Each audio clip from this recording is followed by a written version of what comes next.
Uh, as we speak, 2 hours ago, the search and rescue teams were successful in pulling out alive an expecting mother, a pregnant lady, and her brother.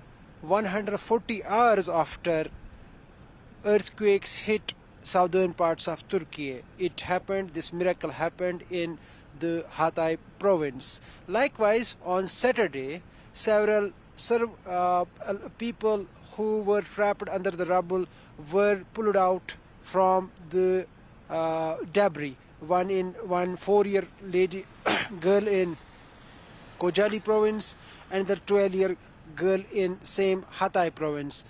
As we speak, the search and rescue operations have not stopped.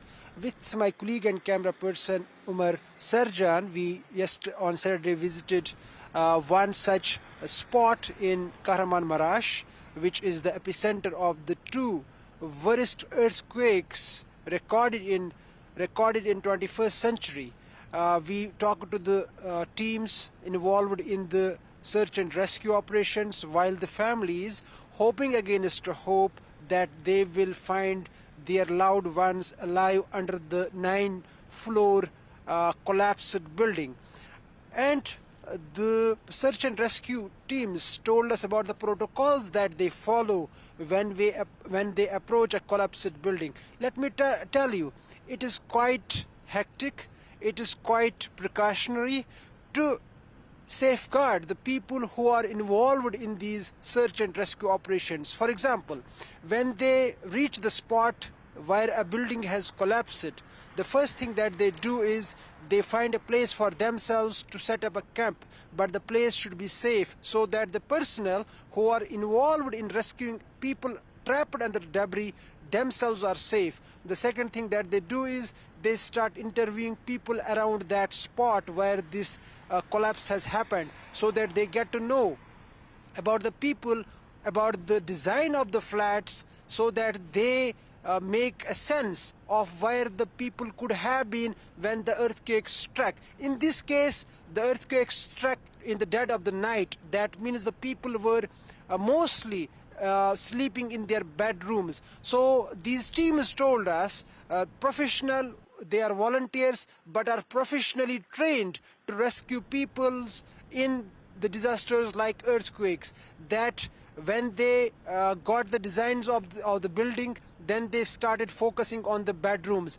The second thing that they do is they make human calls. They call the people by their name so that they respond. They listen to these calls and they respond, and by that way they could be able to focus on that part of the collapsed building. The third thing is that they use sniffer dogs, but the rescue teams told us it is not many a times successful to use dogs to trace the trapped people, because when a building collapses, it turns into rubble, and this rubble blocks the passage of air, which makes it very difficult for a dog to smell. The fourth thing that these rescue teams told us, and we ourselves experienced it, is stoic silence. All of a sudden whistles are blown, and all the people, all the machines, all those standing wherever they are, they get into pin drop silence, so that they could hear. They stop for 5 to 7 minutes in a with a hope that the people trapped inside the building make some noise and they are able to hear it.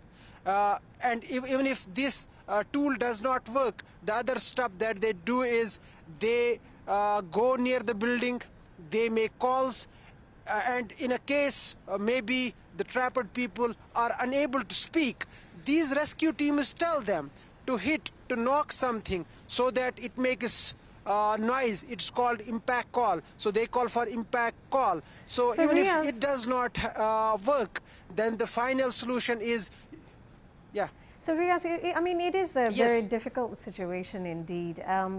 I mean, there is a humanitarian crisis as well looming, with survivors in desperate need of aid. How is the government planning to help them?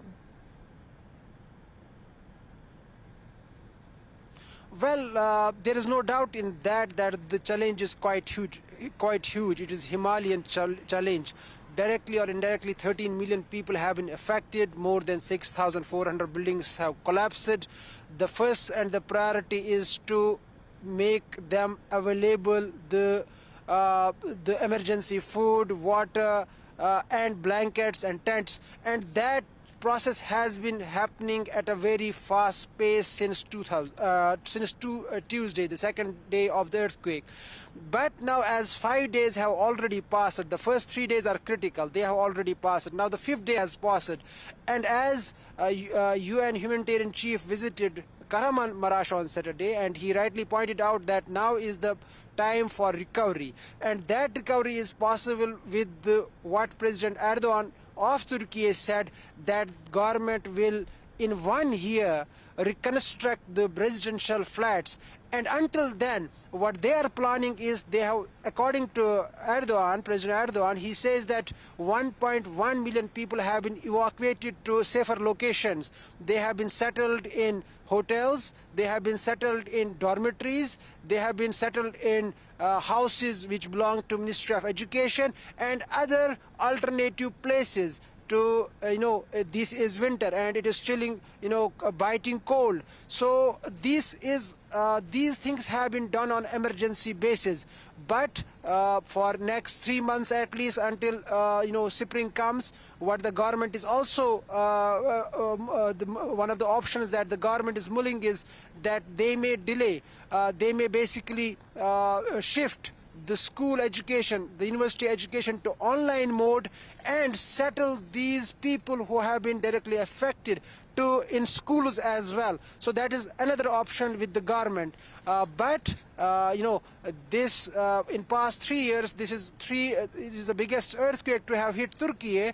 This time Turkey has issued alert level 4 that includes a call for international aid, which has also started pouring in. Let me tell you, yesterday a plane of blankets from China also landed in Istanbul.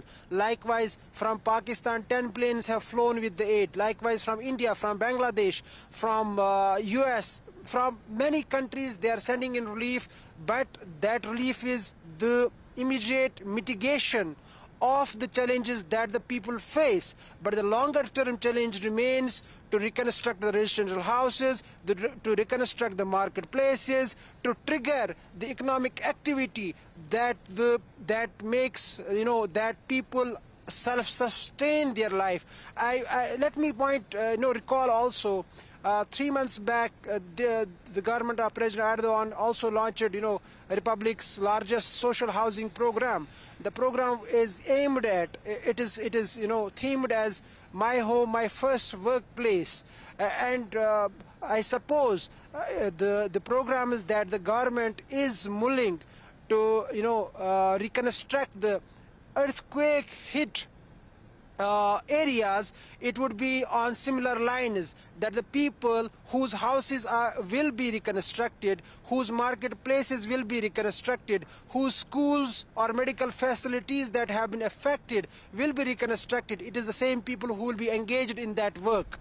Of course, with professional, approval, etc.